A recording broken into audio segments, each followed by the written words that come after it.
شروع اللہ کے نام سے جو بڑا مہربان نہایت رحم کرنے والا ہے۔ ماہ رجب کو رجب کیوں کہا جاتا ہے؟ حضرت انس بن مالک رضی اللہ عنہ فرماتے ہیں، ایک دفعہ نبی کریم صلی اللہ علیہ وآلہ وسلم کی بارگاہ میں عرض کیا گیا، ماہ رجب کو رجب کہنے کی اصل وجہ کیا ہے؟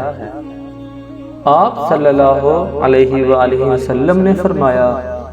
کیونکہ شعبان اور رمضان کے استقبال اور انہیں اچھی طرح گزارنے کے لیے اس مہینے میں کثرت سے نیکیاں کی جاتی ہیں اور تقویٰ اور پرہیزگاری کا ایک خاص مزاج بنایا جاتا ہے۔ حضرت انس بن مالک رضی اللہ عنہ فرماتے ہیں کہ رسول اللہ صلی اللہ علیہ وآلہ وسلم کا فرمان گرامی ہے، جس کا مفہوم یہ ہے کہ اندرون بہشت رجب نامی ایک نہر ہے، اگر کوئی ماہ رجب میں ایک بھی روزہ رکھ لے تو اللہ تعالیٰ اسے اس نہر سے جام پلا کر سیراب کر دے گا۔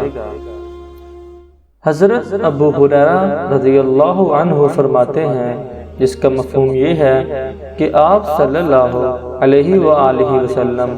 ماہ رمضان کے روزوں کے بعد رجب اور شعبان کے سارے روزے رکھا کرتے تھے۔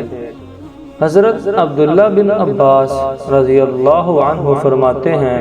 کہ رسول اللہ صلی اللہ علیہ وآلہ وسلم نے فرمایا، ماہ رجب کے پہلے دن کا روزہ 3 سال کے گناہوں کا کفارہ ہے، دوسرے دن کا روزہ 2 سال کی خطاؤں کا کفارہ ہے اور تیسرے دن کا روزہ 1 سال کی لغزشوں کا کفارہ ہے، پھر اس کے ہر دن کا روزہ